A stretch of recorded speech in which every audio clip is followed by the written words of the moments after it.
जय हिंद फ्रेंड, हिंदी और प्राइड में आप सभी का स्वागत है। फ्रेंड्स, यहाँ पे देखिए लाला श्रीनिवास के द्वारा जो परीक्षा गुरु उपन्यास है उसका वाचन कर रहे हैं और इसका 36वां प्रकरण है। कुल 41 प्रकरण है। मुझे उम्मीद है कि प्रीवियस के लेक्चर आपने देख लिए होंगे और ये जल्दी ही आपका समाप्त हो जाएगा। आई थिंक आज ही जो 41 प्रकरण तक कंप्लीट हो जाएगा। बाकी चैनल पे बहुत सारे आपको जो आपके सिलेबस से उपन्यास लगाए गए, लगभग सब हो गए जिंदगी नामा को छोड़ के।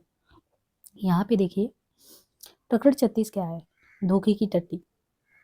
कहते हैं कि विपद बराबर सुख नहीं जो थोड़े दिन होए, इष्ट मित्र बंधु जीते जान पड़े सब कोय। लोकोक्ति है। लाला ब्रज किशोर के गए पीछे मदन मोहन की फिर वही दशा हो गई। दिन पहाड़ सा मालूम होने लगा, खासकर डाक की बड़ी तालामली लगी रही। निदान राम राम करके डाक का समय हुआ। डाक आई, उसमें 2-3 चिट्ठी आई और कई अखबार भी।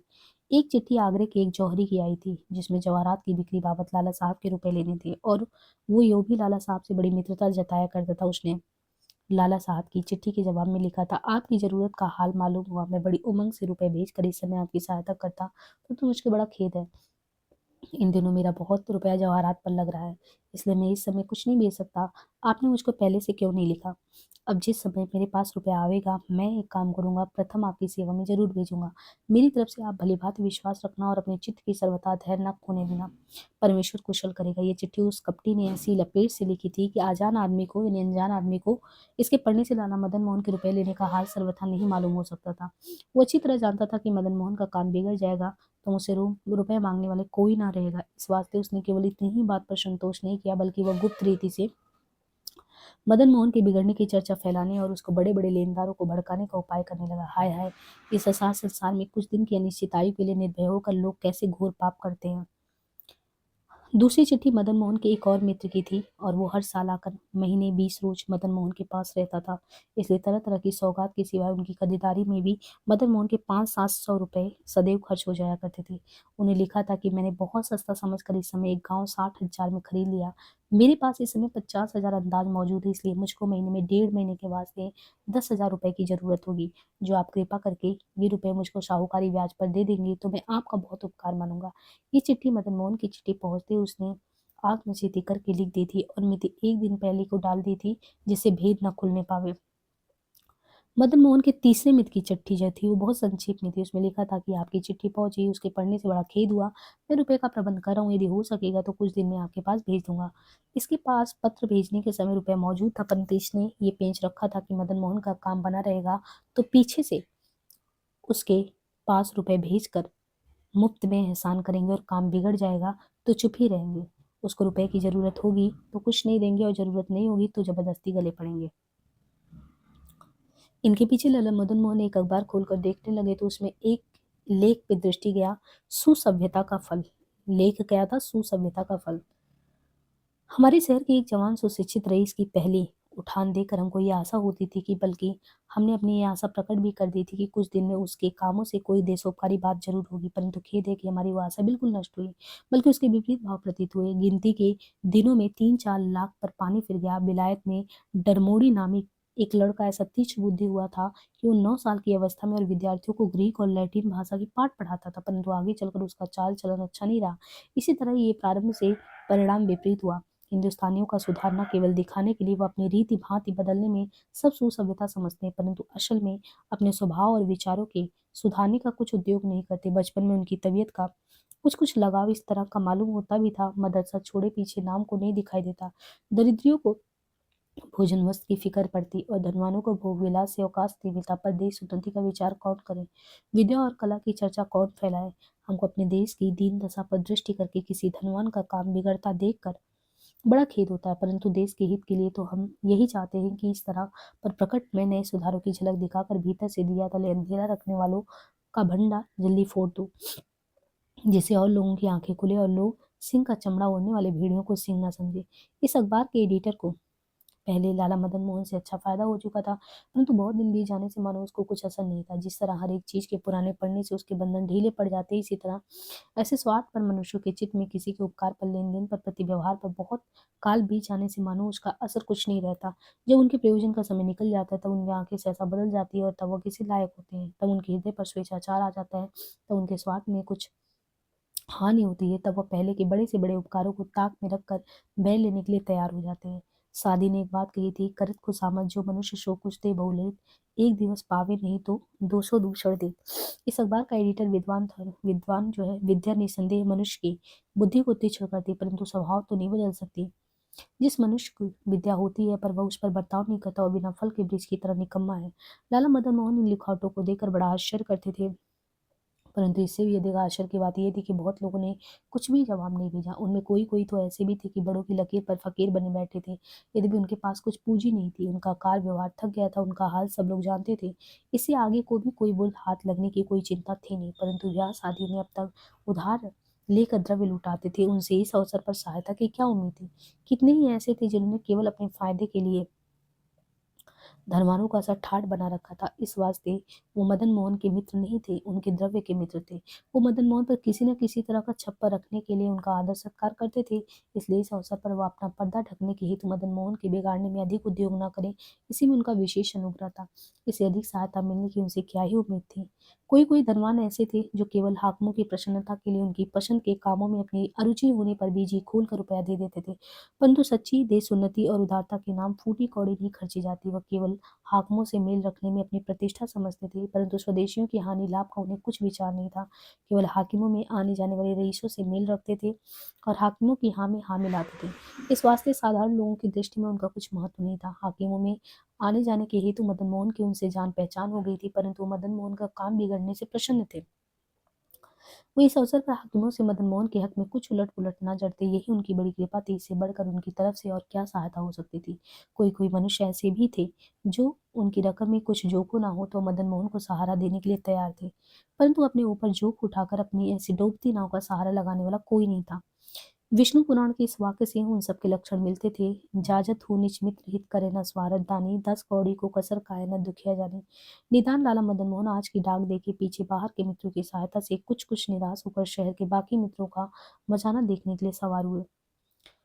विपत में धैर्य कैसे रखना है? यहाँ पे कहा गया, विपत में धैर्य प्रिय वियोग को मूढ़ जन गिनत गड़ी ही भाल, ताकि को निकरी गिनत धीर पुर साल। लाला बृजकिशोर ने अदालत में पहुंचकर हरकिशोर के मुकदमे में बहुत अच्छी तरह विवाद लिया। निहाल चंद आदि के छोटे छोटे मामलों में राजीनामा हो गया। जब बृजकिशोर की अदालत को काम से अवकाश मिला तो वो सीधे मिस्टर ब्राइट के पास चले गए। हरकिशोर ने इस अवकाश को बहुत अच्छा समझा। तत्काल अदालत में दरख्वास्त की कि लाला मदन मोहन अपने बाल बच्चों को पहले मेरठ भेज चुके हैं, उनके सब माला स्वाब पर मिस्टर ब्राइट की कुर्की हो रही है और वह अब भी रूपासन तक ध्यान हुआ चाहते हैं। मैं चाहता हूँ कि उनके नाम गिरफ्तारी या वारंट हो। इस बात पर अदालत में बड़ा विवाद हुआ। जवाबदेही के वास्ते लाला बृजकिशोर बुलाए गए, परंतु उनका कहीं पता नहीं था। हरकिशोर के वकील ने कहा कि लाला बृजकिशोर झूठ बोलने की भय से जानबूझकर टल गए। निदान हरकिशोर के अल्प इजहार पर हाकिम को विवश होकर वारंट जारी करने का हुक्म देना पड़ा। हरकिशोर ने अपनी युक्ति से तत्काल वारंट जारी कर लिया और अब उसकी तामील करने के लिए उसके साथ गए। मदन मोहन से जिन लोगों का मेल था उसमें से कोई कोई मदन मोहन को खबर करने के लिए दौड़े, परंतु मंदभाग्य से मदन मोहन घर ही नहीं मिले। हाँ, मदन मोहन की स्त्री अभी मेरठ से आई थी और ये खबर सुनकर घबरा गई कि उसने चारों तरफ को आदमी दौड़ा दिए। मेरठ में मदन मोहन के बिगड़ने की खबर कल से ही फैल रही थी, परंतु उसके दुख का विचार करके उसके आगे ये बात करने का किसी को साहस तो था नहीं। आज सवेरे अनायास ये बात उसके कान में पड़ गई। बस इस बात को सुनते ही वो मच्छी की तरह तड़पने लगी। रेल के समय में 2 घंटे की देर थी, वो उसे 2 युग से अधिक बीते। उसके घर के बहुत कुछ धैर्य देते, परंतु उसे किसी तरह का कल नहीं पड़ता। जब वो दिल्ली पहुंची तो उसने अपने घर का और ही रंग देखा, ना लोगों की भीड़, ना हंसी, ना दिल्लगी की बातें, सब मकान सूना और उसमें पाँव रखते ही डर लगता था। जिस पर विशेष यह हुआ कि आते ही भयंकर उसने खबर सुना। जब से उसने ये खबर सुनी उसके आंसू पल भर भी नहीं बंद हुए। वो अपने पति के लिए प्रसन्नता से अपना प्राण देने को तैयार थी। इधर लाला मदन मोहन अपने स्वार्थ पर मित्रों से नए नए बहानों की बातें सुनते फिरते। इतने में एकाएक कांस्टेबल ने कोचमैन को पुकार कर बग्गी खड़ी कराई और नाजिर ने पास पहुंचते ही सलाम करके वारंट दिखाया। लाला मदन मोहन उसको देखते ही सफेद हो गए, सिर झुका लिया, चेहरे पर हवाइयां उड़ने लगी, मुख से एक अक्षर नहीं निकला। हरकिशोर ने एक खबर मारी, परंतु मदन मोहन की आंखें उनके सामने नहीं हुई। निदान मदन मोहन ने नाजिर को संकेत में अपनी पराधीनता दिखाई। इस पर सब लोग कचहरी को चले। मदन मोहन अदालत में हकाम के सामने खड़े हुए। उस समय लाश से उनकी आंख ऊंची नहीं हो रही थी। हकाम को इस बात का अत्यंत खेद था, परंतु वह कानून से परवश थे। हमको आपकी दशा देखकर बहुत ही खेद है और इस हुक्म के जारी करने का बोझ हमारे सिर आपसे, इससे हमको और भी दुख होता है, परंतु हमारे आपके निज के संबंध को हम अदालत के काम में शामिल नहीं कर सकते। ताज की वफादारी, ईमानदारी, मुल्क का इंतजाम, सब लोगों की हरकसी और हर एक आदमी के फायदे के लिए इंसाफ करना बहुत ज़रूरी है। हकाम ने कहा, आपसे सीधे-सीधे आदमी को अपने भोलेपन से इतनी तकलीफ़ उठानी पड़ी, ये खेद की बात है।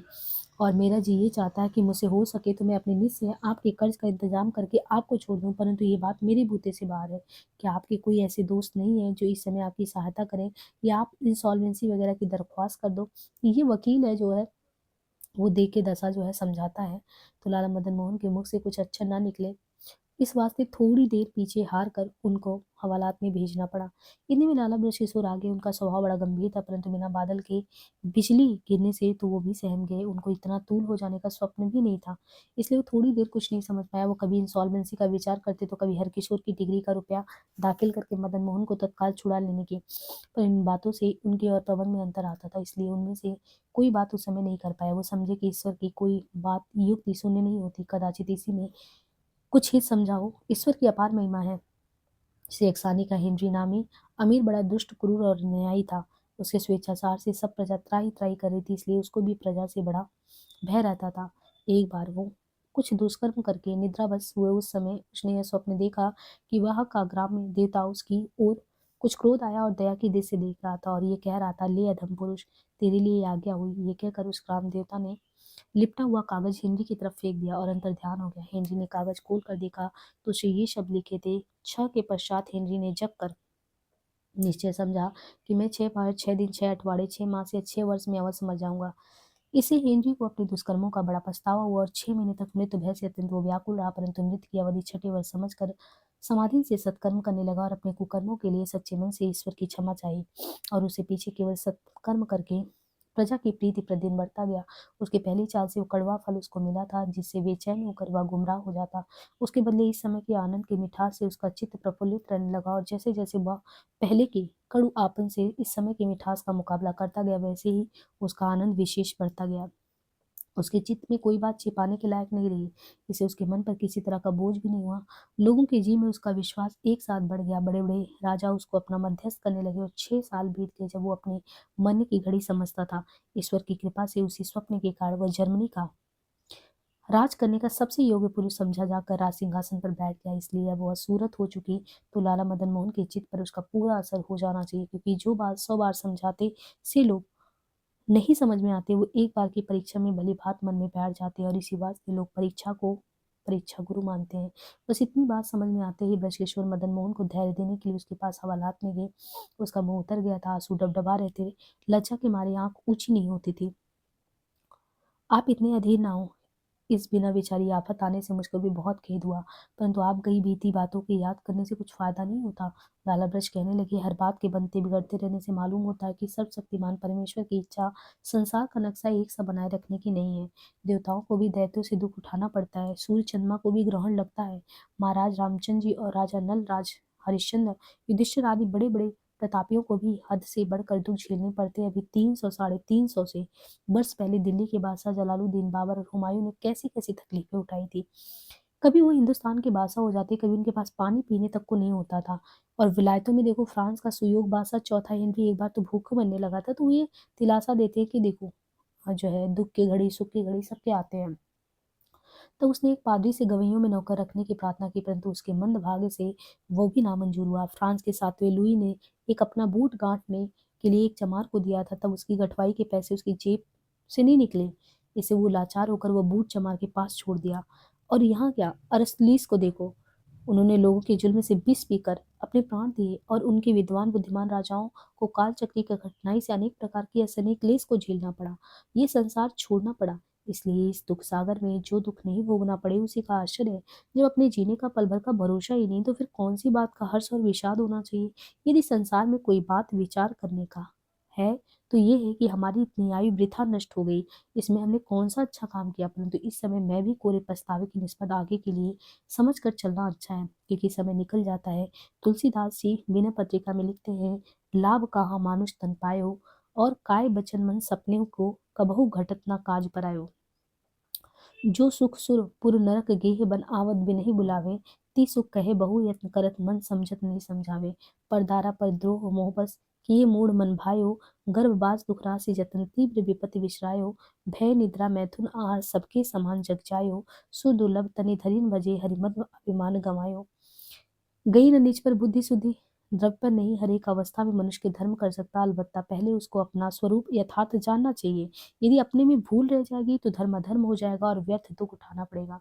विपत्ति के समय घबराहट के बराबर कोई वस्तु हानिकारक नहीं होती। विपत्ति भंवर के समान है, जो मनुष्य बल करके उससे निकलना चाहता है, अधिक फंसता है और थक कर विवश हो जाता है, परंतु धैर्य से पानी का बहाव के साथ सहज में बाहर निकल सकता है। ऐसे अवसर पर मनुष्य को धैर्य से उपाय से सोचना चाहिए और परम दयालु भगवान की कृपा दृष्टि पर पूर्ण विश्वास रखना चाहिए और उसको सब सामर्थ्य समझना चाहिए। ये सब सच है, परंतु विपत्ति के समय धैर्य नहीं रहता। लाला मदन मोहन ने आंसू भरकर कहा। कहते हैं कि विपत्ति मनुष्य की कसौटी है। नीति शास्त्र में कहा गया है, दूरहि सो डरपत रहे, निकट कहे ते सूर, विपत पड़े धीरज गहे, सज्जन सब गुण पूर।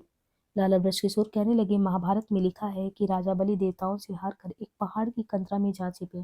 तब इंद्र ने वहां जाकर अभिमान से उनको लज्जित करने का विचार किया। इस पर बलि शांतिपूर्वक बोले, तुम इस समय अपना वैभव दिखाकर हमारा अपमान करते हो, परंतु इसमें तुम्हारी कुछ भी बड़ाई नहीं है हार हुए कि आगे अपनी ठसक दिखाने से पहले निर्बलता मालूम होती है। जो लोग शत्रु को जीत कर उस पर दया करते वही सच्चे वीर समझे जाते हैं। जीत और हार किसी के हाथ नहीं है, दोनों तो समयाधीन है। प्रथम हमारा राज था, अब तुम्हारा, पीछे किसी और का हो जाएगा। दुख सुख सदा अदलते बदलते रहते हैं, होनहार का कोई नहीं मिट सकता।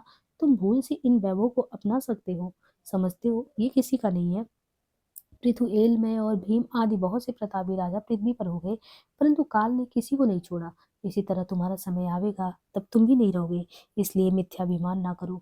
सज्जन सुख दुख से कभी हंसे विषाद नहीं करते। वो सब अवस्थाओं में परमेश्वर का उपकार मानकर संतोषी रहते हैं और सब मनुष्यों को अपना समय देकर उपाय करना चाहिए। सो ये हम समय हमारे बल करने का नहीं, सहन करने का है। इसी से हम तुम्हारे कठोर वचन सहन करते हैं। दुख के समय धैर्य रखना बहुत जरूरी है, क्योंकि अधैर्य होने से दुख घटता नहीं बल्कि बढ़ता जाता है। इसलिए हम चिंता और उद्योग को अपने पास नहीं आने देते। ऐसे अवसर पर मनुष्य के मन को स्थिर रखने के लिए ईश्वर ने कृपा करके आशा उत्पन्न की और इसी आशा से संसार के सब काम चलते हैं। इसलिए आप निराश ना हो, परमेश्वर पर विश्वास रखकर इस दुख की निवृत्ति का उपाय सोचे। ये विपत्ति आप पर किस तरह एकाएक आ गई, इसका कारण ढूंढना चाहिए और शीघ्र कोई सुगम रास्ता निकालना चाहिए या निकलेगा। मुझको तो इस समय कोई राह नहीं दिखाई देता, तुम्हें अच्छा लगे सो करो, मदन मोहन ने जवाब दिया।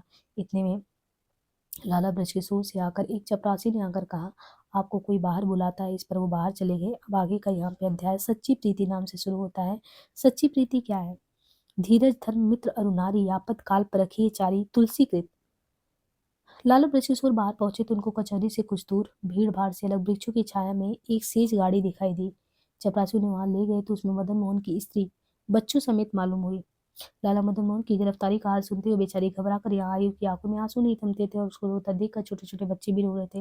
ब्रज उनकी यह दशा देखकर आप रोने लगे। दोनों बच्चों ब्रज के गले लग गए और मदन की स्त्री ने अपना और अपने बच्चों का गहना ब्रज के पास भेज कर ये कहला भेजा कि आपके आगे उनकी ये दशा हो, इससे अधिक दुख और क्या है। खैर अब ये गहना लीजिए और जितनी जल्दी हो सके उनको हवालात से छुड़ाने का उपाय करिए। वो समझदार होकर अनासमझ क्यों बनती है? इस घबराहट से क्या लाभ? वो मेरठ गई जब उन्होंने आप कहलवाया था कि ऐसी सूरत में इन अज्ञान बालकों की क्या दशा होगी। फिर आवा वो आप इस बात को कैसे भूल जाती है? उनको अपने लिए नहीं तो इन छोटे छोटे बच्चों के लिए हिम्मत रखनी चाहिए। ब्रश कहने लगे, इंग्लैंड के बादशाह पहले जेम्स की बेटी इलेक्टर पेलेटीन के साथ ब्याही थी। उसने अपने पति को बोहेमिया का बादशाह बनाने का उमंग में इनकी तरह अपना सब कुछ जेवर खो दिया। इस अंत में उसको अपने निर्वाह के लिए भेष बदलकर भीख मांगनी पड़ी थी। अपने पति के लिए भीख मांगनी पड़ी तो क्या चिंता हुई? स्त्री को पति से अधिक संसार में और कौन जानता है? जगत माता जननी यानी जगत माता जानकी जी ने राज सुख छोड़कर पति के संग वन में रहना बहुत अच्छा समझा था और ये वाक्य कहा था, देत पिता परमित सदा परमित सुत और भ्रात, देत अमित पति दास उपद नहीं पुजहि की भांति। सती शिरोमणि ज्योति सावित्री ने पति के प्राण वियोग पर भी वियोग नहीं सहता। मनुस्मृति में भी लिखा है, शील रहित पर नारी रत होए सकल गुढ़हाने, तथापि नारी पूजे पति है देव श्रद्धे सिजियाए। तो वो भी हट करते हैं कि देखिए हम पत्नी हैं और हमारा क्या कर्तव्य है, हमें हम अपने कर्तव्य से वंचित मत करिए। आप मित्रता निभा रहे हैं, हम पतिव्रता नारी का अपना धर्म निर्वहन कर रहे हैं। नारीन को व्रत यज्ञ तप और न कुछ जग माही, केवल पति पद पूज नित सहज स्वर्ग में जाए।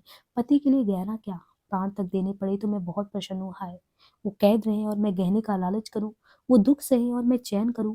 हम लोगों की जबान नहीं, इसे क्या हमारे हृदय की प्रीति शून्य है? क्या कहूँ? इस समय मेरे चित्त को जो दुख है वो मैं जानती हूँ। हे धरती माता, तू क्यों नहीं पढ़ती? जो मैं अभागी उसमें समा जाऊं। लाला मदन मोहन की स्त्री गदगद स्वर और रुके हुए कंठ से भीतर बैठी हुई बहुत धीरे धीरे बोली, भाई मैं तुमसे आज तक नहीं बोली थी, परंतु इस समय दुख की मारी बोलती हूँ, सो मेरी जिठाई क्षमा करना। मुझसे ये दुख नहीं सहा जाता, मेरी छाती पड़ती है। मुझको इस समय कुछ नहीं सूझता। जो तुम अपनी बहन को और इन छोटे छोटे बच्चों के प्राण बचाना चाहते हो तो ये गहना लो, और हो सके जैसे भी हो इस समय उनको छुड़ा लाओ, नहीं तो केवल मैं ही मरूंगी, मेरे पीछे छोटे छोटे बच्चे भी। तो ब्रजकिशोर कहते, बहन क्या इस समय तुम बावली हो गई हो? तुम्हें अपने हानि लाभ का कुछ भी विचार नहीं है। ब्रज बाहर से समझाने लगे, देखो शकुंतला भी पतिव्रता थी, परंतु जब उसके पति ने उसको झूठा कलंक लगाकर परित्याग करने का विचार किया था, उसे भी क्रोध आए बिना नहीं रहा। क्या तुम उससे बढ़कर हो जाने से अपने छोटे छोटे बच्चों को दुख का कुछ विचार नहीं करती? थोड़ी देर धैर्य रखो, धीरे धीरे सब हो जाएगा। उन्होंने कहा, भाई धैर्य तो पहले ही विदा हो चुका, आप मैं क्या करूं? तुम बार बार बाल बच्चों की याद दिवाते हो, परंतु मेरी जान पति से अधिक स्त्री के लिए कोई भी नहीं है। मदन मोहन की स्त्री लजा कर भीतर से कहने लगी, पति से विवाद करना तो बहुत बात है, परंतु शकुंतला के मन में दुष्यंत की अत्यंत प्रीति हुए पीछे शकुंतला को दुष्यंत के दोष कैसे दिखाई दिए, यही बात मेरी समझ में नहीं आता। फिर भी मैं शकुंतला की अधिक नकल कैसे करूं? मैं भी बड़ी अधीनता से कहती हूँ, कैसे मन बेधी वचन कहकर मेरे हृदय को अधिक घायल मत करो, और ये सब कहना ले जाकर होश की जितनी जल्दी हो सके डूबती नाव को बचाने का उपाय करो। मुझको तुम्हारे सामने इस विषय में बात करते अत्यंत लज्जा भी आती है। हाय, ये पापी प्राण अब भी क्यों नहीं निकलते? इससे अधिक और क्या दुख होगा? ये बात सुनते ही ब्रजकिशोर की आंखों से आंसू टपकने लगे। थोड़ी देर कुछ नहीं बोला। उसको उस समय नारमंडी के अमीरजादे रॉबर्ट की स्त्री संबिल्ला की सच्ची प्रीति याद आई। रॉबर्ट के शरीर में एक जहरी तीर लगने से कैसे घात हो गया था। डॉक्टरों के विचार में जब तक कोई मनुष्य उसका जहर न चूसे, रॉबर्ट के प्राण बचने की उम्मीद नहीं थी, और जहर चूसने से चूसने वाले का प्राण भय था। रॉबर्ट ने अपनी प्राण रक्षा के लिए एक मनुष्य के प्राण लेने सर्वथा अंगीकार न किए, परंतु उसकी पतिव्रता स्त्री ने उसके सौते में उसके घाव का विष चूस कर उस पर अपने प्राण न्यौछावर कर दिए। बहन, मैं तुम्हारे लिए तुमसे कुछ नहीं कहता, परंतु तुम्हारे छोटे छोटे बालकों को देखकर मेरा हृदय आकुलाता है। तुम थोड़ी धैर्य धारण करो, ईश्वर सब मंगल करेगा। ब्रज ने जैसे तैसे हिम्मत बांधकर कहा, भाई तुम कहते हो सो मैं भी समझती हूँ, ये बालक मेरी आत्मा है और विपत में धैर्य करना भी अच्छा है, परंतु क्या करूं, मेरा बस नहीं चलता। देखो तुम ऐसे कठोर मत बनो। मदन मोहन की स्त्री विलाप कर कहने लगी, महाभारत में लिखा है कि जिस समय एक कपोत ने अतिथि सत्कार के विचार से एक बधे के लिए प्रसन्नतापूर्वक अपने प्राण दिए, तब उसकी कपूती विलाप करने लगी थी। नाथ, हमने कभी आपका मंगल नहीं विचारा। संतान के होने पर भी स्त्री पति बिना सदा सुख सागर में डूबी रहती। भाई बंधु भी उसको देखकर शोक करते हैं। आपके साथ में सब दशाओं में प्रसन्न थी। पर्वत, गुफा, नदी, झरना जैसा था। मुझको आपके साथ बहुत सुख मिला, परंतु वो सुख आज कहाँ है? पति ही स्त्री का जीवन है। पति बिना स्त्री को जी कर क्या करना? ये कहकर वो कपूती आग में कूद पड़ी। फिर क्या मैं एक पक्षी सी भी गई बीती हूँ? तुमसे हो सके तो सौ काम छोड़कर पहले इसका उपाय करो, ना हो तो स्पष्ट उत्तर दो। मुझे स्त्री की जाति से जो उपाय हो सकेगा मैं करूंगी। हाय, ये क्या गजब हो गया, क्या भागों की मौत भी नहीं मिलती। अच्छा बहन, तुमको ऐसा ही आग्रह है तो तुम घर जाओ, मैं अभी आकर उनको छुड़ाने के उपाय की बात करता हूँ। ब्रजकिशोर ने कहा। न जाने कैसी घड़ी में मेरठ गई थी पीछे से। गजब हो गया, जिस समय मेरे पास रहने की आवश्यकता थी उसी में मैं भागी दूर चली गई। इस दुख से मेरा कलेजा फटता है। मुझको तुम्हारे कहने पर पूरा विश्वास है, परंतु एक बार अपनी आंख से भी उन्हें देख सकती हूँ। मदन मोहन की स्त्री ने रोकर कहा। इस समय तो कचहरी में हजारों आदमियों की भीड़ हो रही है, संध्या का मौका होगा तो देखा जाएगा। ब्रज ने कहा। तो क्या संध्या तक भी वो मदन मोहन की स्त्री के मुख से पूरा वचन ना निकल सका? कंठ रुक गया और उसको रोते देखकर उसके बच्चे भी रोने लगे। निदान बड़ी कठिनाई से समझा कर ब्रज ने मदन मोहन की स्त्री को घर भेजा, परंतु जातिवाद जबरदस्ती अपना सब गहना ब्रज को देती गई, और उसके बच्चे भी ब्रज को छोड़कर घर न आए। जब ब्रज के साथ कचहरी में गए तो उनकी दृष्टि एकाएक मदन मोहन पर जा पड़ी, और उसको वहां देखते ही उससे जाकर लिपट गए। क्यों जी, ये कहाँ से आ गए? मदन मोहन ने आश्चर्य से कहा।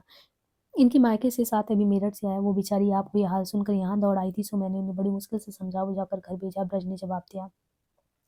लाला जी घर क्यों नहीं चलते? यहाँ क्यों बैठे हो? एक लड़के ने गले से लिपट कर कहा। मैं तो तुम्हारे छगे संग आज हवा खाने चलूंगा और अपने बाग में चलकर मच्छियों का तमाशा देखूंगा। दूसरा लड़का गोद में बैठ गया। लाला जी तुम बोलते क्यों नहीं? यहाँ अकेले क्यों बैठे हो? चलो सैर करने चलो, एक लड़का हाथ पकड़ कर खींचने लगा। जाने चुन्नीलाल कहाँ है? बिन्नी हम एक तस्वीर देनी कही थी लाला जी, तुम मुझे चौकड़ी में लगवा दो। दूसरे लड़के ने कहा। छैल, यदि सैर करने नहीं चलते तो घर ही चलो। अम्मा आज सवेरे से न जाने क्यों रो रही है, और बिन्नी आज कुछ भोजन भी नहीं किया। एक लड़का बोला। लाला जी तुम बोलते क्यों नहीं? गुस्सा यानी गुस्सा हो? चलो घर चलो, हम मेरठ 6 खिलौने लाए हैं जो तुम दिखाओगे। दूसरी थोड़ी पकड़ कर वो कहने लगा। तुम तो दंगा करते हो, चलो हमारे साथ चलो, हम तुमको बर्फी मंगा देंगे। लाला जी कुछ काम है, ब्रज ने कहा। हाँ, हम तो लाला जी के छंग छैल को जाएँगे, बाग में मच्छियों का तमाशा देखेंगे, तो बच्चे ऐसे करते हैं।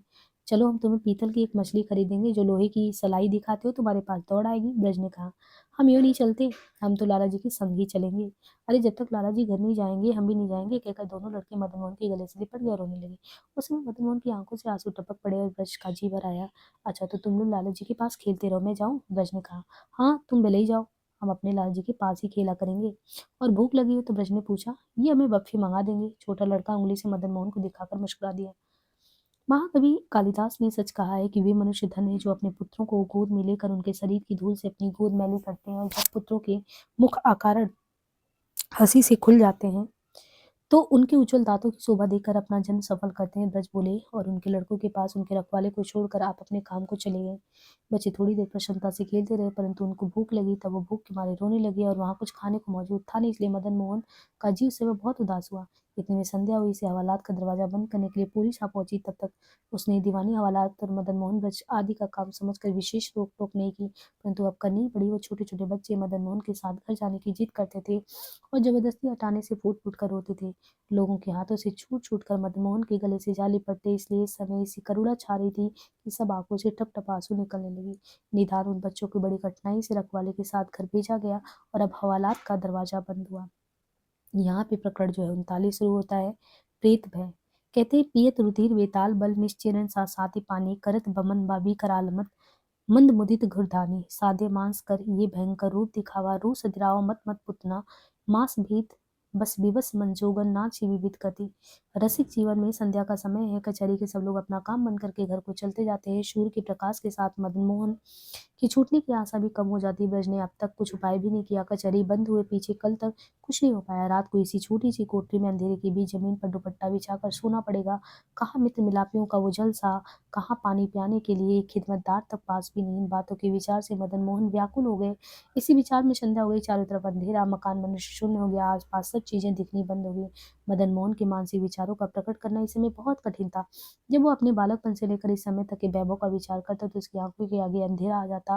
लाला हरदयाल आदि रंगीले मित्रों की रंगीली बातें, चुन्नी है, सिंबू है आदि की झूठी प्रीति, रात एक एक बजे तक गाने नाचने के जल से खुशामदियों की आठ पहर घेरे, हर बात पर मैं हाँ, हर बात पर वाह वाह, हर काम में प्राण देने की तैयारी के साथ अपने इस समय की दशा का मुकाबला करता और उन लोगों की इन दिनों की कृतज्ञता परिदृष्टि पहुंचाता है तो मन में दुख की हिलोरें उठने लगती है। संसार केवल धोखे की टट्टी मालूम होता है। जिनके ऊपर अपने सब कार्य व्यवहार का आधार था, जिनको बराबर हजारों रुपए का फायदा कराया था, जो हर बात में पसीने की जगह खून डालने को तैयार थे, वो सब कहाँ गए? क्या उनसे इस थोड़े से कर्ज को चुकाने के लिए क्या कोई भी आगे नहीं आ सकता था? जिनकी झूठी प्रीति में मैं आकर अपनी पतिव्रता स्त्री की प्रीति भूल गया, अपने छोटे छोटे बच्चों को भूल गया, बच्चों को उनके लालन पालन का कुछ विचार नहीं किया, वो मुफ्त में चैन करने वाले इस समय कहाँ गए? मेरी इज्जत गई, मेरी दौलत गई, मेरा आराम गया, मेरा नाम गया। मैं लज्जा से किसी को मुख नहीं दिखा सकता, किसी से बात नहीं कर सकता, फिर मुझको संसार में जीने से क्या लाभ है? ईश्वर मौत दे दे तो इस दुख से मेरा पीछा छूट जाए, परंतु अभागे मनुष्य को मौत क्या मांगने से मिलती है? हाय, जब मुझको 30 साल की अवस्था में संसार ऐसा भयंकर लगता है तो 60 साल की अवस्था में क्या होगा? हाँ, मौत का समय किसी तरह मालूम नहीं हो सकता। सूर्य के उदय अस्त का समय सब जानते हैं, चंद्रमा के घटने बढ़ने का समय सब जानते हैं, ऋतुओं के बदलने का, फूल के खिलने का, फलों के पकने का समय सब जानते हैं, परंतु मौत का समय किसी को नहीं पता। मौत हर वक्त मनुष्य के सिर पर सवार रहती है, उसके अधिकार करने का कोई समय नियत नहीं है। कोई जन्म लेते ही चल बसता, कोई हर्ष विनोद में, कोई पढ़ने लिखने में, कोई खाने कमाने में, कोई जवानी की उमंग में, कोई मित्रों के रसंग में अपनी सब आशाओं को साथ लेकर अचानक चल देता है, परंतु फिर भी किसी को मौत की याद नहीं रहती। कोई परलोक का भय करके अधर्म नहीं छोड़ता। क्या देखत भूली का तमाशा ईश्वर ने बना दिया। लाला मदन मोहन के चित्त में मौत का विचार आते ही भूत प्रेत आदि का भय उत्पन्न हुआ। वह अंधेरी रात, छोटी सी कोठरी, एकांत जगह, चित्त की व्याकुलता में ये विचार आते ही सब सुधरे हुए विचार हवा में उड़ गए। छाती धड़कने लगी, रोमांच हुआ, जी दहल गया और मौत की कल्पना शक्ति ने अपना चमत्कार दिखाना शुरू किया। कोई प्रेत उनकी कोठरी में मौजूद उनके चलने फिरने की आवाज सुनाई देती, बल्कि कभी कभी अपनी लाल आंखों से क्रोध करके मदन मोहन को घुरकता है, कभी अपना भट्टी सा मुंह फैलाकर मदन मोहन की तरफ दौड़ता है, कभी गुस्से से दांत पीसता, कभी अपना पहाड़ सा शरीर बढ़ाकर बोझ से मदन मोहन को पीछ डालता है।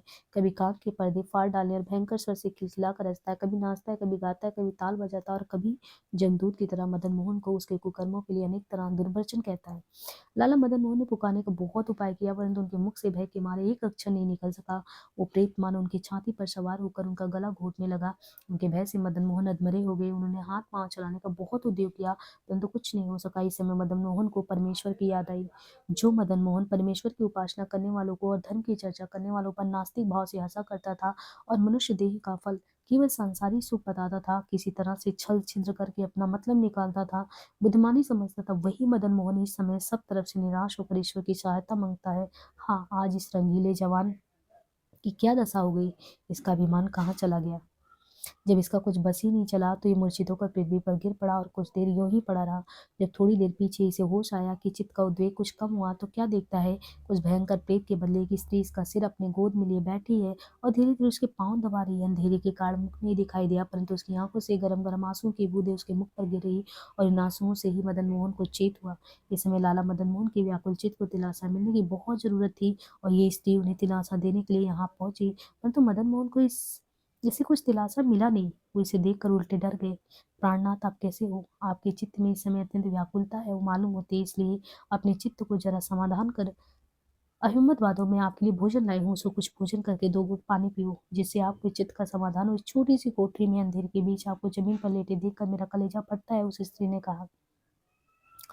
ये कौन? वो मेरी पतिव्रता स्त्री, जिसने मुझसे सब तरह का दुख पाने पर भी कभी मन मैला नहीं किया। आवाज से तो ऐसे ही मालूम होती, परंतु उसका आना संभव नहीं।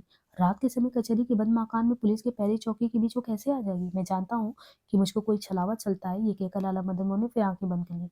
मेरे प्राण, पति के लिए ये क्या?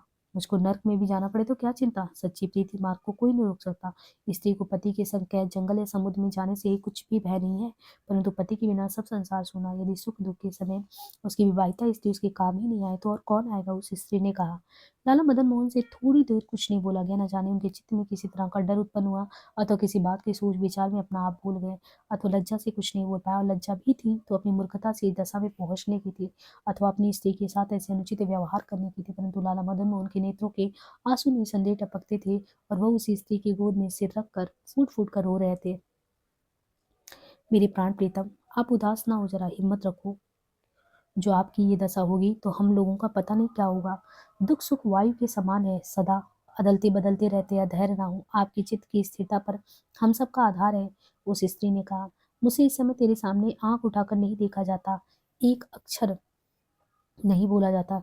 मैं अपनी करनी से बहुत लज्जित हूँ, जिस पर तू अपनी लायकी से मेरे घायल हृदय को क्यों अधिक घायल करती है। मुझको इतना दुख इतना कृतज्ञ मित्रों की शत्रुता से नहीं रहती, जितना तेरी लायकी और आधीनता से होता है। तू मुझको दुखी करने के लिए यहाँ क्यों आई है? तैने मेरे साथ ऐसी प्रीति क्यों की? मैंने तेरे साथ जैसी क्रूरता की थी वैसी तैने मेरे साथ क्यों नहीं की? मैं निसंदेह तेरी इस प्रीति के लायक नहीं हूँ, फिर तू ऐसी प्रीति करके मुझे क्यों दुखी करती है? लाला मदन मोहन ने बड़ी कठिनाई से आंसू रोक कर कहा।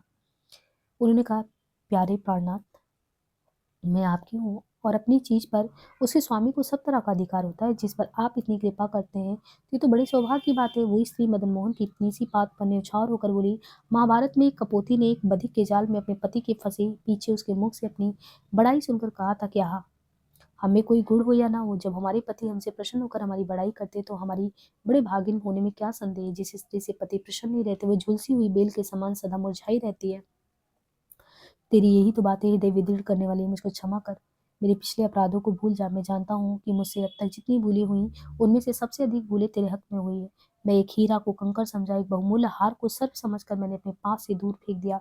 मेरी बुद्धि पर अज्ञानता का पर्दा छा गया, परंतु अब क्या करूँ? अब तो पछताने के सिवाय मेरे हाथ कुछ नहीं है। मदन मोहन आंसू भरकर बोले। मुझको तो ऐसी कोई बात नहीं मालूम होती जिसे मेरे लिए आपको पछताना पड़े। मैं आपकी दासी हूँ, मेरे ऐसे सोच विचार करने की क्या जरूरत है? और मैं आपकी मर्जी नहीं रख सकी, उसमें तो उल्टी मेरी ही भूल है ना, उस स्त्री ने दुखी कर्ण से कहा। सच है, सोने की पहचान कसौटी लगाए बिना नहीं होती, परंतु यहाँ इस समय कैसे आ गई, किसके साथ, कैसे पहरे वालों ने तुझे आने दिया, ये तो समझा कर कहला। लाला मदन ने पूछा। मैं अपनी गाड़ी में अपनी 2 टहलनियों के साथ आई हूँ और मुझको मेरे भाई की कार यहाँ तक आने में कुछ परिश्रम नहीं हुआ। मैं विशेष कुछ नहीं कह सकती, वह आप आकर अभी आपसे सब वृत्तांत कहेंगे। कहते कहते वो स्त्री दरवाजे के पास जाकर अंतर ध्यान हो गई। यहाँ से प्रकरण 40 शुरू होता है, सुधारने की रीति। कठिन कलहू आए करत करत अभ्यास नट जो चालत भरत पर साधु सदैव क्षमासी, ये वृंद का कहना है। लाला मदन मोहन बड़े आश्चर्य में थे कि क्या भेद है, क्या भेद है। जगजीवन दास यहाँ इस समय कहाँ से आए, और आए भी तो उनके कहने से पुलिस कैसे मान गई? क्या उन्होंने मुझको हवाला से छुड़ाने के लिए कुछ उपाय कर लिए? नहीं, उपाय करने का समय अब कहाँ, और आते तो सब मुझसे मिले भी न रहते कैसे? इतने में दूर से एक प्रकाश दिखाई दिया और ब्रज किशोर आ गए। ये आप इस समय कहाँ आ गए? मैंने तो समझा था कि आप अपने मकान में आराम से सोते होंगे। मदन मोहन ने कहा, ये मेरा मंद भाग है जो आप ऐसे समझते हैं। क्या मुझको भी अपने उन्हीं लोगों में से गिन लिया? ब्रज ने कहा, ये होती है सच्ची दोस्ती। नहीं, मैं आपको सच्चा मित्र समझता हूँ, परंतु समय आए बिना फल तो नहीं होता ना। यदि ये बात आपने मन से कही है तो मेरे लिए भी आप वैसा ही धोखा खाते हैं जैसा औरों के लिए मित्र मालूम होता है, उसके कामों से मालूम होता है। फिर आपने मुझको किस तरह सच्चा मित्र समझ लिया? लाला ब्रज पेट पूछने लगे।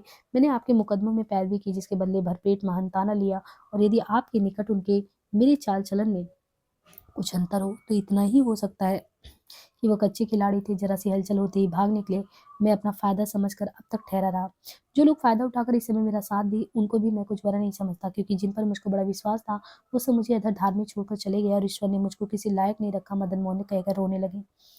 कहते हैं कि ईश्वर को सर्वथा दोष ना दो, वो जो कुछ करता है सदा अपने हित की ही बात करता है। लाला मजगूर कहने लगे, श्रीमद् भागवत में राजा युधिष्ठिर से श्री कृष्ण ने कहा, जो नर पर हम हित ना करे ताको धन हर ले, धन दुख दुखिया को स्वतः सकल बंधु त्यज आई। सो निसंदेह सच ये है कि उद्योग की माता आवश्यकता है, इसी तरह अनुभव से उपदेश मिलता है। सादी ने गुलिस्तान में लिखा है कि एक बादशाह अपने एक गुलाम को साथ लेकर नाव में बैठा। वो गुलाम कभी नाव में नहीं बैठा था, इसलिए भय से रोने लगा। धैर्य और उपदेशों की बातों से उसके चित्त का कुछ समाधान ना हुआ। निदान बादशाह से हुक्म लेकर एक बुद्धिमान जोशी नाव में बैठा था, उसे पानी में डाल दिया और दो चार गोते खाए पीछे नाव पर ले लिया, जिससे उसके चित्त की शांति हो गई। बादशाह ने पूछा, इसमें क्या युक्ति थी? बुधवा ने जवाब दिया कि पहले डूबने का दुख और नाव के सहारे बचने का सुख नहीं जानता था। सुख की महिमा वही जानता जिसको दुख का अनुभव है। परंतु इस समय इस अनुभव से क्या होगा? घोड़ा बिना चाबुक वृथा है। लाला मदन मोहन ने निराश होकर कहा। नहीं नहीं, ईश्वर की कृपा से कभी निराश ना हो, वो कोई बात युक्ति सुने नहीं करता। ब्रजकिशोर कहने लगे, मिस्टर पार्नेलिन में लिखा है कि एक तपस्वी जन्म से वन में रहकर ईश्वर आधान करता है। एक बार धर्मात्माओं को दुखी और पापियों को सुखी देकर उसके चित्त में ईश्वर के इंसाफ विशेष शंका उत्पन्न हुई, और वो इस बात का निर्धार करने लगा कि बस्ती की तरफ चले। रास्ते में उसको एक जवान आदमी मिला और ये दोनों साथ साथ चलने लगे। संध्या समय उनको एक ऊंचा महल दिखाई दिया, और वो पहुंचते ही जब उसके मालिक ने इन दोनों की हद से ज्यादा सत्कार किया। प्रातःकाल जब ये चलने लगे तो उस जवान ने एक सोने का प्याला चुरा लिया। थोड़ी दूर आगे बढ़ा, इतने में घनघोर घटा चढ़ाई और मेघ बरसने लगे। इसे दोनों एक पास की झोपड़ी में सहारा लेने गए। उस झोपड़ी का मालिक अत्यंत डरपोक और निर्दय था, इसलिए उसने बड़ी कठिनाई से इन्हें थोड़ी देर ठहरने के लिए कहा। अनादर से सखी रोटी के थोड़े से टुकड़े खोने को दिए और बरसात कम होते ही चलने का संकेत दिया। चलती बार उस जवान ने अपनी बगल से सीने का प्याला निकाल कर उसे दे दिया, जिस पर तपस्वी को जवान की ये दोनों बातें बड़ी अनुचित लगी। खैर आगे बढ़े। संध्या समय एक सतगृहस्थ के यहाँ पहुंचे जो माध्यम भाव से रहता था और बड़ाई का भी भूखा नहीं था। उसने इनकी भली भांति सत्कार किया, और जब ये प्रातःकाल चलने लगे तो इनका मार्ग दिखाने के लिए एक अगुआ इनके साथ कर दिया। पर ये जवान जबकि सबकी दृष्टि बचाकर चलती बार उस सतगृहस्थ के छोटी सी बालक का गला घोट कर उसे मरता गया, और एक पुल पर पहुंचकर उस अगुए को भी धक्का दिया और नदी में डाल दिया। इन्हीं बातों से अब तक उस तपस्वी के धिक्कार और क्रोध की कुछ हद ना रही। वो उसको दुर्वचन कहना चाहता था। इतने में उस जवान का आकार एकाएक बदल गया। उसके मुख पर सूर्य का सा प्रकाश चमकने लगा और सब लक्षण देवताओं से दिखने लगे। वो बोला, मैं परमेश्वर का दूत हूँ और परमेश्वर तुम्हारी भक्ति से प्रसन्न है, इसलिए परमेश्वर की आज्ञा से मैं तुम्हारा संशय दूर करने आया हूँ। जिस काम में मनुष्य की बुद्धि नहीं पहुंचती उसको वो युक्ति शून्य समझने लगता है, परंतु ये उसकी केवल मूर्खता है। देखो, ये सब काम तुमको उल्टे मालूम पड़ते हैं, परंतु इन्हीं से उनके इंसाफ का विचार करो। जिस मनुष्य का प्याला मैंने चुराया वो नामोरी का लालच करके हद से ज्यादा अतिथि सत्कार करता था, और इस रीति से थोड़े दिन में उसके भिखारी हो जाने का भय था।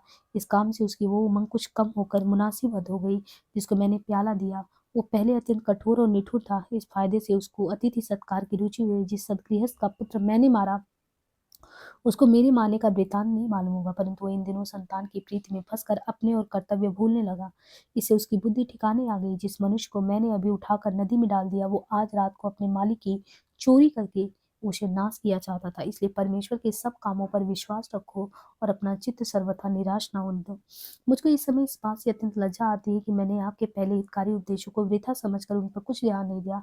लाला मदन मोहन मन से पछतावा करके बोले, उन सब बातों को खुलासा इतना ही है कि सब पहलू विचार कर हर एक काम करना चाहिए, क्योंकि संसार में स्वार्थ पर विशेष दिखाई देते हैं। लाला ब्रज ने कहा, मैं आपके इस आगे इस समय सच्चे मन से प्रतिज्ञा करता हूँ कि मैं अब कभी भी स्वार्थ पर मित्रों का मुख नहीं देखूंगा, झूठी ठसक दिखाने का विचार नहीं करूंगा, झूठे पक्षपात को अपने पास नहीं आने दूंगा और अपने सुख के लिए अनुचित मार्ग पर पांव नहीं रखूंगा। मदन मोहन बड़ी दृढ़ता से ये बात उनके सामने कहे। कहते हैं कि इस समय आप ये बात निसंदेह मन से कहते, परंतु इस तरह प्रतिज्ञा करने वाले बहुत मनुष्य परीक्षा के समय दृढ़ नहीं निकलते। मनुष्य का जातीय स्वभाव बड़ा प्रबल है। तुलसीदास ने भगवान से ये प्रार्थना की है। क्या की है?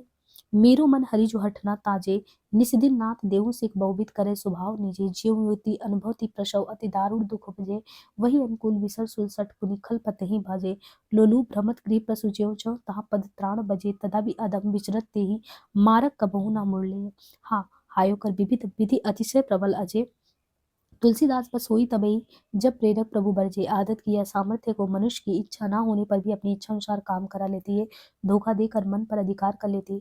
जब जैसी बात करानी मंजूर होती तब वैसी ही युक्ति बुद्धि को सुझाती, अपनी घात पर बहुत काल पीछे राख में छिपी हुई अग्नि के समान सहसा चमक उठती है।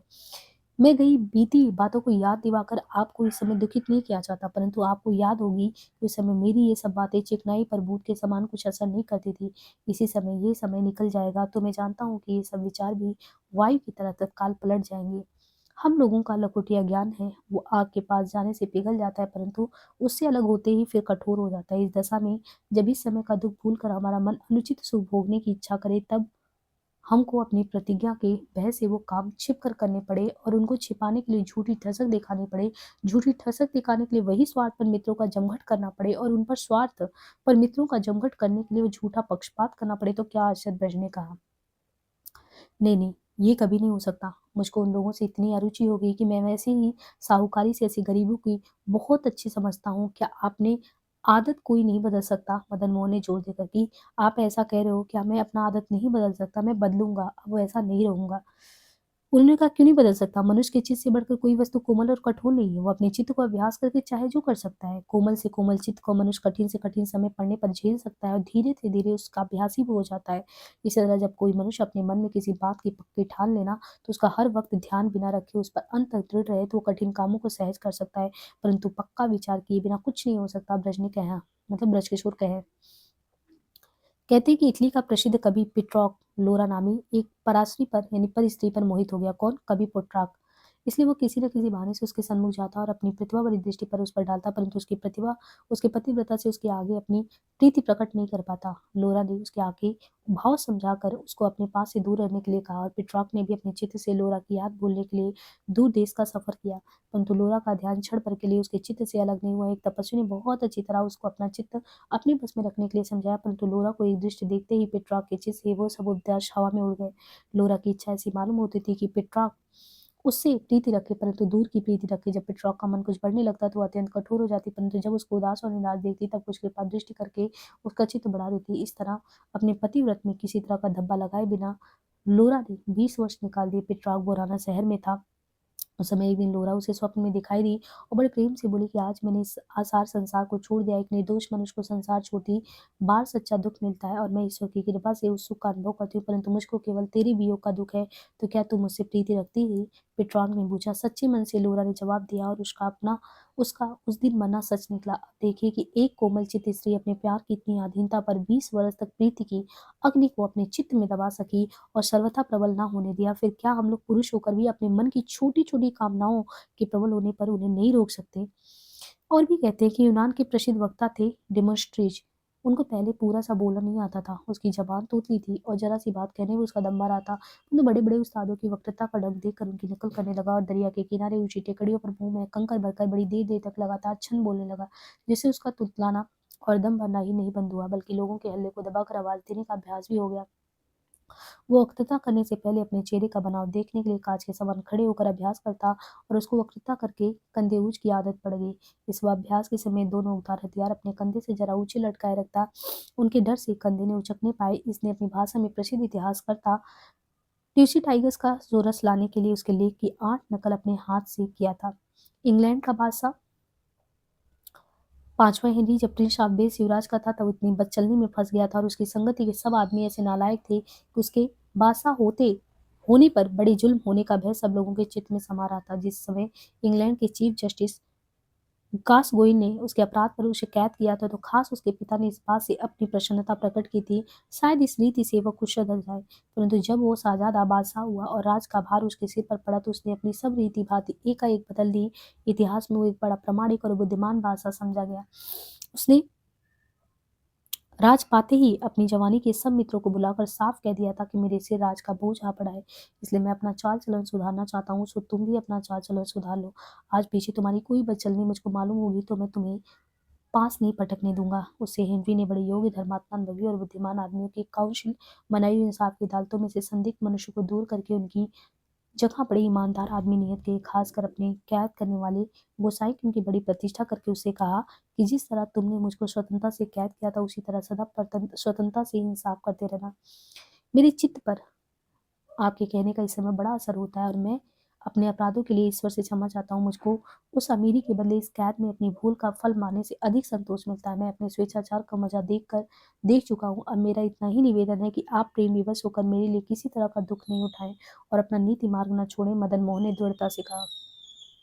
अब आपके विचार सुधर गए, इसलिए आपके कृत कार्य कामयाब होने में मुझको कुछ भी संदेह नहीं रहा। ईश्वर आपका अवश्य मंगल करेगा। ये कहकर राधा बृषकेश और मदन मोहन को छाती से लगा लिए। और ये है आपका लास्ट प्रकरण, 41वां, सुख की परम अवधि। कहते हैं कि जब लग मन के बीच को कुछ स्वार्थ रस होए, सुधा सुधा कैसे पिए पर बीजे में तोए। सभा विलास, मैंने सुना है कि लाला जगजीवन दास यहाँ है। मदन मोहन ने पूछा। नहीं, इस समय तो नहीं आए। आपको कुछ संदेह हुआ होगा, ब्रज ने जवाब दिया। आपके आने से पहले मुझको ऐसा आश्चर्य मालूम हुआ कि जाने मेरी स्त्री यहाँ आई थी, परंतु ये संभव नहीं, कदाचित स्वप्न होगा। मदन मोहन ने आश्चर्य से कहा।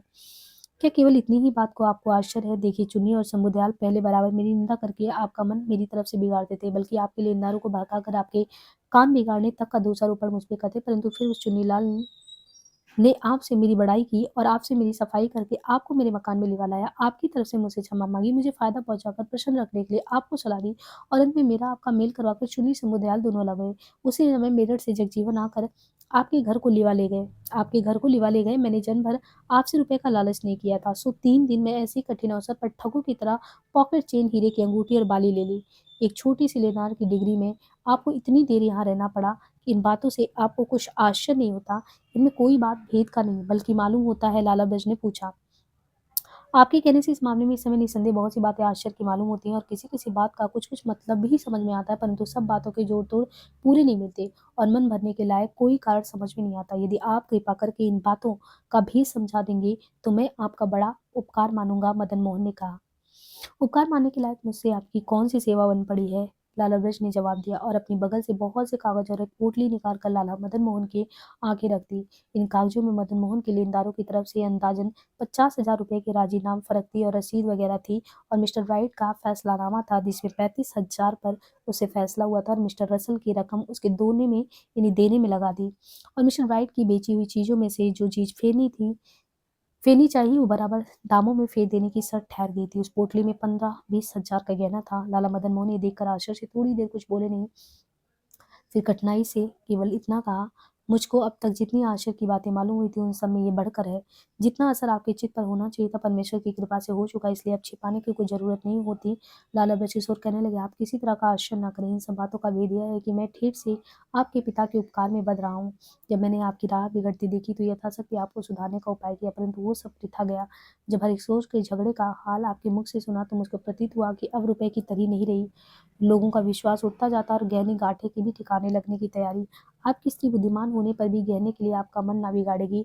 लाचार होकर उसे मेरठ ले जाने के लिए जगजीवन को तार दिया और जब आप मेरे कहने से किसी तरह नहीं समझे तो मैंने पहले विभीषण और विदु जी के आचरण पर दृष्टि करके अलग ही बैठने की इच्छा की, परंतु उससे चित्त को संतोष नहीं हुआ। तब मैं इस बात के सोच विचार में बड़ी देर डूबा रहा, तथापि स्वाभाविक झटका लगे बिना आपके सुधरने की कोई रीत नहीं दिखाई दी और सुधरे पीछे उस अनुभव से लाभ उठाने का कोई रास्ता भी नहीं मिला। अंत में सुग्रीव को धमकी देकर रघुनाथ जी जिस तरह राह पर ले आए थे उसी तरह मुझको आपके सुधारने की रुचि हुई और मैं आपके वास्ते आपसे ही कुछ रुपया लेकर बचा रखने के लिए विचार किया, पर ये काम चुन्नी की मिलाए बिना नहीं हो सकता था, इसलिए तत्काल उसके भाई हीरा लाल को अपने ही हाँ नौकर रख लिया। परंतु इस अवसर पर हरकिशोर की बदौलत अचानक ही विपत्ति सिर पर आ पड़ी। चुन्नी आदि का हौसला कितना था, तत्काल घबरा उठे और उसे मेल करने के लिए फिर मुझको कुछ परिश्रम नहीं करना पड़ा। वो सब रुपए के गुलाम थे। जब यहाँ कुछ फायदे की जरूरत नहीं थी तो उधर उन लोगों ने अपने आप पर अपने लोगों की नालिशें करा दी और आपकी तरफ से जवाबदेही करी। मैं उनकी अपनी खाई के प्रकट होने का भय हुआ, तत्काल आपको छोड़-छोड़ किनारे हो लिए। मैंने आपसे कुछ जो इनाम पाया था उसकी कीमत से ये सब फैसले घटा-घटा किए। अब दिसावर वालों को कुछ जुज भी सा देना बाकी हो गया, सो 2-4 हज़ार में निपट जाएगा, परंतु मेरे मन की उमंग इस समय कुछ नहीं निकली। इस समय मैं बहुत ही लज्जित हूँ, लाला ब्रजकिशोर ने कहा। आपने मेरे फायदे के लिए बेचारे लेनदारों को वृथा क्यों दबाया? लाला मदन मोहन बोले। ना मैंने किसी को दबाया नहीं, ना धोखा दिया, ना अपनी बस पड़ते कसर दी। उन लोगों ने बढ़ा-बढ़ा कर आपके नाम से जो रकमें लिखा ली थी, वही यथाशक्ति कम हो गई और यह भी उनकी प्रसन्नता से कम की गई। लाला ब्रज ने अपना बचाव किया। इन सब बातों से मैं आश्चर्य के समुद्र में डूबा जाता हूँ। भला ये पोटली कैसी है? मदन मोहन ने पूछा। आपकी हवालात की खबर सुनकर आपकी स्त्री यहाँ दौड़ आई थी और जिस समय मैं आपसे बात कर रहा था उस समय उन्हीं के आने की खबर मुझे मिली। मैंने उन्हें बहुत समझाया परंतु आपकी प्रीति में ऐसी बावली थी, मेरे कहने से कुछ नहीं समझी। उन्हें हवालात से छुड़ाने के लिए ये सब गहना मुझे दे दिया। वो उस समय 5 फेरे यहाँ कर चुकी थी। उसने सवेरे से एक दाना मुँह में नहीं डाला, उसको रोना पल भर के लिए बंद नहीं हुआ, रोते-रोते उसकी आँख सूज गई।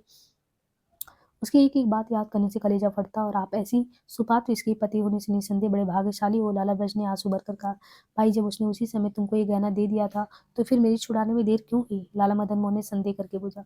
एक तो ये कि लेनदारों का फैसला जब तक नहीं हुआ था और हरिकिशोर की डिग्री का रुपया दाखिल कर दिया जाता, तो फिर उनके घटने की कुछ उम्मीद नहीं थी। दूसरे आपके चित्त पर अपनी भूलों की भली-भाँति प्रतीत हो जाने के लिए भी कुछ ढील की गई थी, परंतु कचहरी बर्खास्त होने से पहले मैंने आपके छुड़ाने का हुक्म ले लिया था और इसी कारण से मेरी धर्म की बहन आपकी सुशीला स्त्री को आपके पास आने में कुछ अड़चन नहीं पड़ी।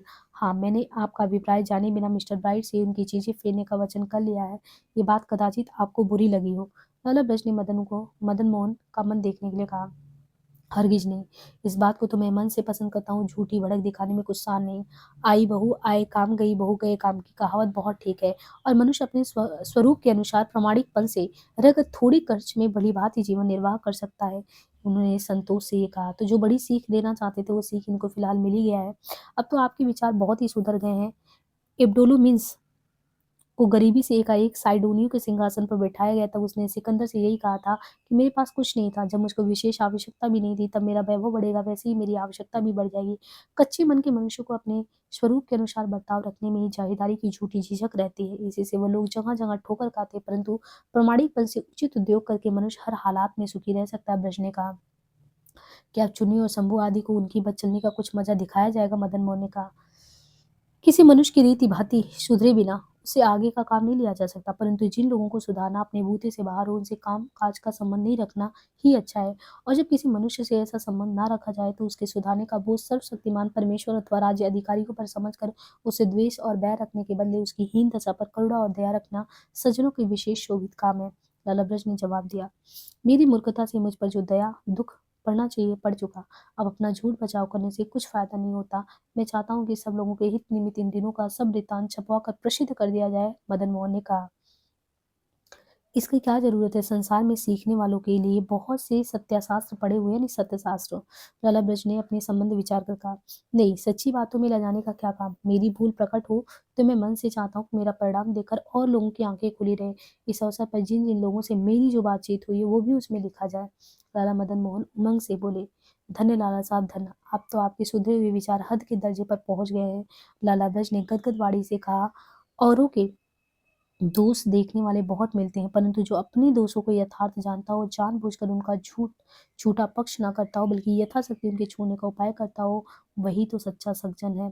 सिलसिले बंद सीधा मामूली काम तो एक बालक भी कर सकता, परंतु ऐसे कठिन समय में मनुष्य की जिस सच्ची योग्यता मालूम होती है, आपने मुझको इस अथाह समुद्र में डूबने से बचाया, इसका बदला तो आपको ईश्वर के यहाँ से मिलेगा। मैं सौ जन्म तक लगातार आपकी सेवा करूँ तो भी उसका कुछ प्रत्युपकार नहीं कर सकता, परंतु जिस तरह महाराज रामचंद्र ने भिलनी की बेर खाकर उसे कृतार्थ किया था, उसी तरह आप भी अपनी रुचि के विपरीत मेरा मन रखने के लिए मेरी यही प्रेम भेंट अंगीकार करें। मदन मोहन ब्रजकिशोर को 8-10 हजार का गहना देने लगे। क्या आप अपने मन में ये समझते हैं कि मैंने किसी तरह के लालच से काम किया? लाला ब्रजकिशोर रुखाई से बोले। आगे को आप ऐसी चर्चा करके मेरा जीव वृथा ना दुखाएं। क्या मैं गरीब हूँ? इसी से आप ऐसा वचन कहकर मुझको लज्जित करते हैं। मेरे चित्त का संतोष ही उसका उचित बदला है। जो सुख किसी तरह के स्वार्थ बिना उचित रीत से परोपकार करने में मिलता है, वो और किसी तरह नहीं मिल सकता। वह सुख सुख की परमोधि है। इसलिए मैं फिर कहता हूँ कि आप मुझको उस सुख से वंचित करने के लिए अब ऐसा वचन ना कहें। आपका कहना बहुत ठीक है और प्रत्युपकार करना भी मेरे बुद्धि से बाहर, परंतु मैं केवल इस समय के आनंद में बस आप इस विषय में और कुछ न कहें, मुझको इस समय जो मिला है उससे अधिक आप क्या दे सकते हैं? मैं रुपए, पैसे बदले मनुष्य-चित्त पर विशेष दृष्टि रखता हूँ और आपको देने का ही आग्रह है। तो मैं ये माँगता हूँ कि आप अपना आचरण ठीक रखने के लिए इस समय जैसा मजबूत हो वैसा सदा बना रहे और ये गहना मेरी तरफ से मेरी पतिव्रता बहन और उसके गुलाब जैसे छोटे-छोटे बालकों को पहनावे जिनके देखने से मेरा जी हरा हो। ब्रज ने कहा, परमेश्वर चाहेंगे तो आगे की आपकी कृपा से कोई बात अनुचित नहीं होगा। मदन मोहन ने जवाब दिया, ईश्वर आपको सदा भले कामों की सामर्थ्य दे और सबका मंगल करे। ब्रजकिशोर सच्चे सुख में निमग्न होकर बोले। निदान सब लोग बड़े आनंद से हिल मिलकर मदन मोहन को घर लिवाले गए और चारों तरफ से बधाई बधाई होने लगा। और इस तरीके से जो सच्चा सुख मिलने की मृत तृष्णा से मदन मोहन को अब तक स्वप्न में भी नहीं मिला था, वो सच में सच्चा सुख इस समय ब्रजकिशोर की बुद्धवाणी से परीक्षा गुरु के कारण प्रामाणिक भाव से रहने में मदन मोहन को मिल गया। और यहाँ पे आपका ये उपन्यास जो है खत्म होता है। मैंने जिस तरीके से वादा किया था कि आपके सारे उपन्यास का वाचन कराएंगे, कोशिश वही रही है कि मूलतः सारे जो है उपन्यास के वाचन हो चुके हैं। 13 आप में लगे हुए थे, सिर्फ जिंदगी नामा को छोड़ के मुझे जहाँ तक लगता है सारे उपन्यास जो है करा दिए गए हैं। बाकी अगर कोई भी क्वेरी हो तो आप कमेंट में ज़रूर पिन करें और अगर हमसे लॉन्ग टाइम तक आपको पढ़ना है तो यहाँ पे आप संपर्क कर सकते हैं। एक पेड क्लास चलता है। बाकी जल्द ही आप लोगों के लिए क्लास आएगा यूजीसी नेट का। बहुत ही एक उम्दा तरीके से कराने की कोशिश की जाएगी जिस पैटर्न पे क्वेश्चन पूछे जा रहे हैं।